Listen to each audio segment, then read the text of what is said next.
So, Tzidkoscha kaharare kale umishpatecha tohoim rabba. In 2007, I was a 47-year-old divorced man with 5 children with no means of support. I was a lost soul. Isha hi beisa. I had no home, no dignity, no identity. I was completely ignored, as most divorced men are.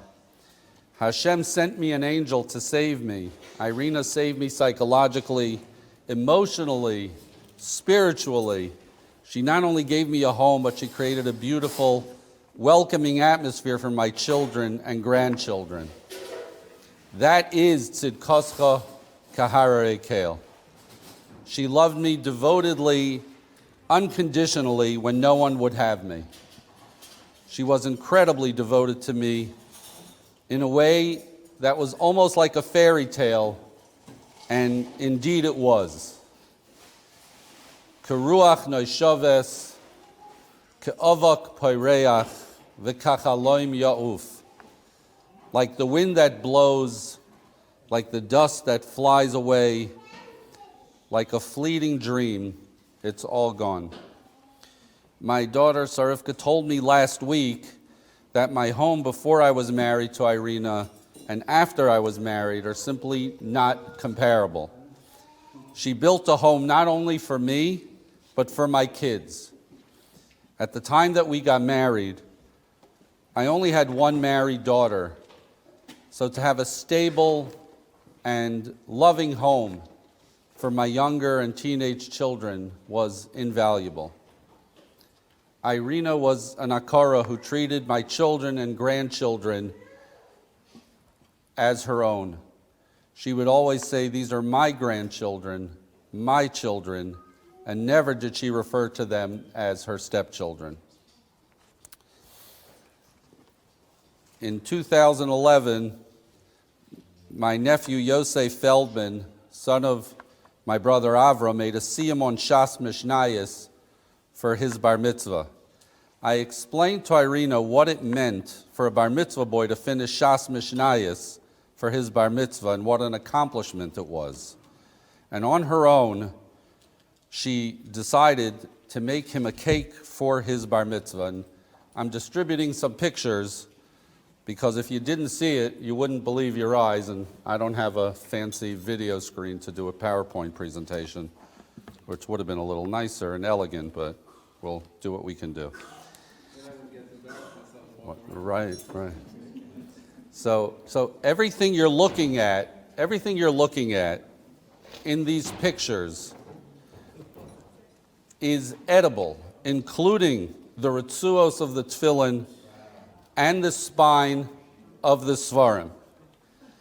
This took her 6 weeks of planning, researching, experimenting, and failing until she got it right. And the week before the bar mitzvah, it was almost 24/7 trial and error until she created this masterpiece of a cake that was so magnificent that the caterer and my brother said there were more pictures taken of the cake than of the bar mitzvah boy and the Balei Simcha. It was Avram's Yosef. Oh, really? Yeah. In 2012, by the way, just you should all know, if this doesn't give you an idea of Ein Shmiya Daimelaria, just imagine how you would think of this story had I not provided the pictures than if I did. In 2012, after the Siyum Hashas, then, I got very inspired and I embarked on my 4th failed attempt to complete Daf Yomi. I'm currently in the middle of my 5th failed attempt. This was of course all new to Irina, but she was very excited by the whole concept and thought it was so nice, and she was so proud of me. I explained to her that it's a 7.5-year project and the chances are that I wouldn't succeed, but each Masechta in and of itself was a victory. I finished Masechta Brachas for the 7th time, and she knew that I felt that although there's satisfaction in completing any Masechta, I certainly didn't think it was noteworthy enough to make us see him or mention it to anyone. The next day at dinner, it was just me and her, and she brings out a cake box and surprises me with a birthday cake. And the cake said on it, Happy Gemara. And I'm looking at it at first, and I'm like, what in the world? This makes no sense. No one says Happy Gemara. We say Mazel Tov. All this goes through your mind in half a second. You know how the mind works. But then I realized the pure sweetness of this, the dedication, the Tamimuskite. From her perspective, it made perfect sense. Happy birthday, happy anniversary, happy Gemara. It was one of the most moving things because it was so private between us, so real, and displayed the pure depth of her commitment to encourage me. In 2016, my father suffered a catastrophic fall and suffered traumatic brain injury. He was in Friedwald Nursing Home here in Muncie for 2 years before he died. He was completely incoherent and unaware of who he was or where he was. During that time, Irina spent countless hours sitting with him, caring for him, reading to him, and talking to him. Irina was very close to him and was devastated by this injury to him. Many times, because Irina herself was in tremendous pain and rarely slept, she stayed with him through the late night hours, sometimes from 1 to 5 a.m. at night. She would come home, then being up all night, she'd be able to pass out. This went on for almost the entire time until her death. Yehuda. In February 2020, right before the world changed with the pandemic, Irina went to Israel by herself for 10 days. So while she was there, she visited my parents' grave every day except for Shabbos. And last year when my brother went to Israel, he sent me pictures of the kever, and there were seashells on the kever. And he thought it was weird and funny, and as we all did, and everyone was trying to figure out how seashells got on the grave, including some jokes about floods and rising tides. There was some back and forth amongst the siblings and cousins, all of us trying to figure out who put it there, but no one could figure it out. I mentioned it to Irina, how funny it is, and she goes, oh, I did it when I was there. And I asked her, why? How? What's up? She said, well, I know you said we don't do flowers, and you said we leave stones on the grave to signify how many people were there, and I wanted the graves to look pretty. So I went to the beach in Tel Aviv, gathered a bunch of seashells, chose the ones that were roughly the same size as the rocks people were putting on the grave, chose the ones that weren't broken, and to put on their grave. So she came up with this hack to make the graves look pretty without violating the halacha. Now, the rest of my remarks are Dvar Torah, hopefully a little more meaningful, more serious. So Rav Yoshe Ber Soloveitchik points out an incredible stira when it comes to Avelis. On the one hand, the Hashkafa tells us that there is no evil in the world. Whatever is done for the best. On the first Erev Shabbos, the Torah tells us, Hashem saw that everything was very good. The Medrash tells us that Rav Meir, who lived to witness the death of his 2 sons and his wife, said on this pasuk that Hashem saw that even death was good. While we see death, suffering, and misery as all-encompassing and personal, from a hashkafa point of view, these things are minuscule in the overall scheme of history and plan that HaKadosh Baruch Hu has. Moreover, HaKadosh Baruch Hu tells us that this suffering and these Yisurim serve a greater good both to the individual, the Kehillah, and Klal Yisrael. So, put simply in words we have all heard our whole life, Hashkafa tells us we are to see death. How we are to see death? It's Basher. The people of the Nifter are in a better place. They're with the Shechina. They fulfill their tafkid. We can't possibly fathom the Darchei Hashem. All we have is Amun and Betachan to sustain us, and even though we don't see it, everything's for the best. Basically, Hashkafa rejects the notion of Ra, of evil. How can it be evil? Hashem did it. It must be good. Not only good, but vihine tov mod. Halacha, on the other hand, has a completely different approach to death. Halacha does not in any way acknowledge that death is a good thing. If it did, why mourn and grieve for the nifter? Why rise kriya? Why sit on the floor? Why say Baruch Dayan Emes? Halacha reflects the despair and confusion and desperation of a human when confronted by death. Halacha acknowledges the existence of evil, and there is in fact a vast framework of halachas and structure that those of us who have had to comfort death are directed to abide by. The halacha wants the avel to cry, weep, despair, grieve, mourn, as if he could change a reality by exhibiting these emotions. So it's axiomatic, there's no way around it. Halacha is a reflection of the Devar Hashem. So following what the halacha says, the Devar Hashem is what? Hashem says to us that the encounter with death must trigger protest, a bitter complaint, a sense of revulsion, horror, and complete confusion. Hashem says, I want the sufferer to act as a human being. Do not suppress your humanity in order to please me. Tear your clothes, and as an onain, stop observing mitzvahs, because Hashem recognizes that the avel's whole personality is enveloped by dark despair. Let the avel cry and shout, for he must act like a human being. Eis livkais ve'eis lispoid. However, emotions like the tide of the ocean reach a high mark and make an about face and begin to recede. The halacha reflects this rising tide and subsequent ebbing in the three stages of transformation that the avel goes through. Onain, avel shloshim yom, avel yud beis chadashim.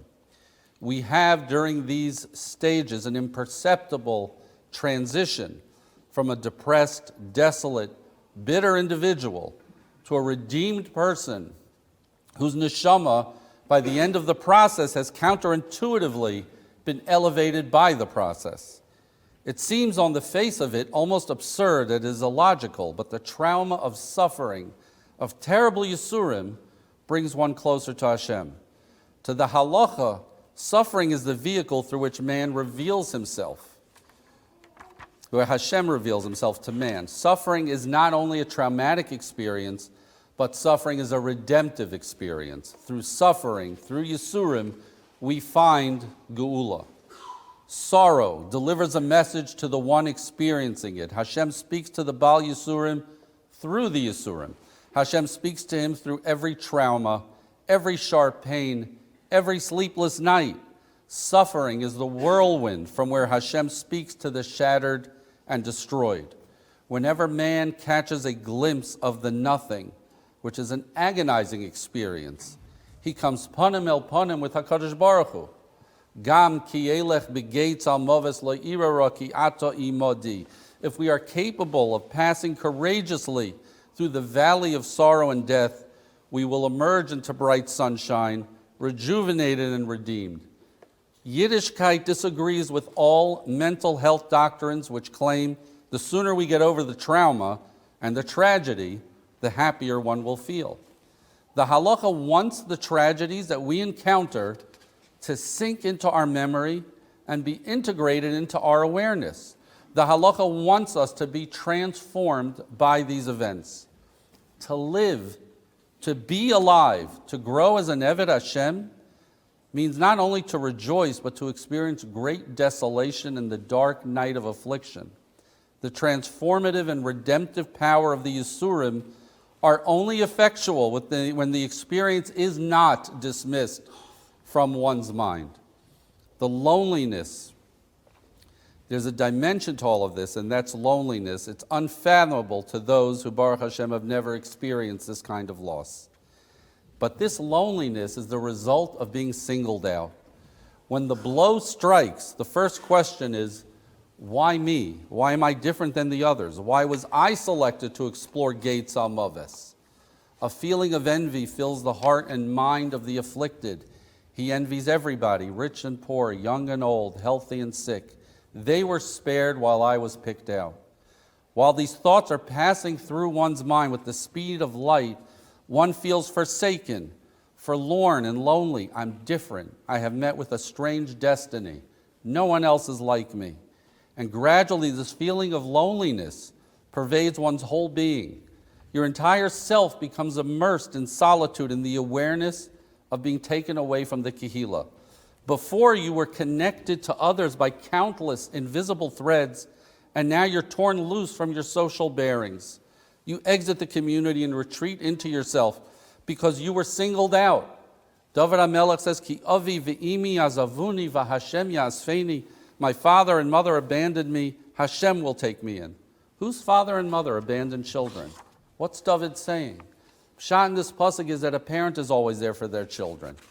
But David HaMelech is saying in certain situations, one is cut off from their support system, from his or her parents or spouse or children.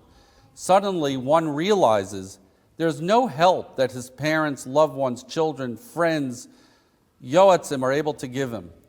They are onlookers who are watching this horrible spectacle drama unfold. You are, against your will, thrust onto center stage, a phenomenon to be gawked at, to be pitied, to be that other person, that nebuch. You are the one that is the object of the refrain you told yourself at the tragedies of countless other people. Baruch Hashem, it's not me. There's nothing anyone can do. They're not involved. Whatever people do, the phone calls, the support, the meals, the friendship, all of it, however much appreciated, simply cannot do anything to mitigate the pain, the suffering, and the total and complete despair. No one can help. And with this realization, it brings you to the inevitable conclusion, I stand before Hashem. No one else is besides me, absolutely no one. And you realize a hidden meaning, the secret code to the most famous pasuk in the Torah. Shema Yisrael, Adonai Eloheinu, Adonai Echad. Hashem is Echad. He is alone, and I am alone. A lonely being meeting the loneliest, most unique being in utter seclusion with no one else around, and that's a traumatic, but it's also a great experience. When you are so lost in a place of darkness and despair, tossed like a leaf on a dark autumn night with nowhere to turn, nowhere to offer you comfort, you are comforted with the reality, ki ato imodi.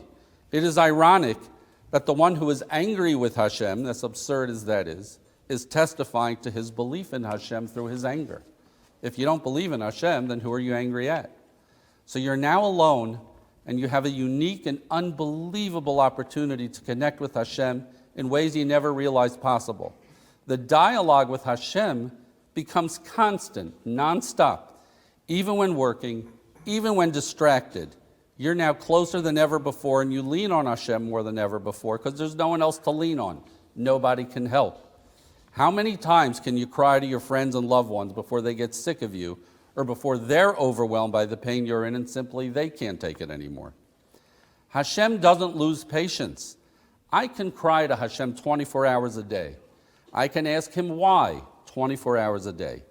I can shake my head when I'm alone and say, what did you do? What were you thinking? I can say, this is a schar for a woman who literally embodied Rus, who literally said the words to me, Ki al asher telchi elech, uba asher talini yolin, amcha ami, ve'elokayach elokai, basher tamusi amos v'shamek haber, ko yaseh Hashem li, v'ko Yosef, ki hamaves yafred beini uveinecha. I can say to Hashem, zu Torah v'zu schayra. I can say this to Hashem all day. He's always there. He's always listening when no one else will. I know I'll never have an answer, but I know Hashem is listening. The Kotzker Rebbe said, I would not want to worship a Hashem whose every action I could understand. By definition, we cannot understand everything Hashem does. However, knowing that Hashem was and remains with us provides the spiritual support to allow us to survive the most traumatic experiences and emerge through the terrible darkness a better and stronger person. And the Kotzker says, and that is pshat in Tehillim, Shiftecha umishantecha hema yenachamuni. Your rod and your staff comfort me. Even at times of din, mishpatecha tohaim rabba. mishpat of terrible yisurim and trauma. It's for the best. And if we know it's for the best, Hema Yenachamuni. And I close with this thought. In Yeshaya, it describes Yerushalayim as a barren woman who has borne no children. Now listen carefully to the pasuk. Rani akara lo yaloda, pitzchi rina v'tzahali lo ychola, ki rabin b'nei shemema mibnei ba'ula amar Hashem. Shout, you akara, you barren one, you who bore no child.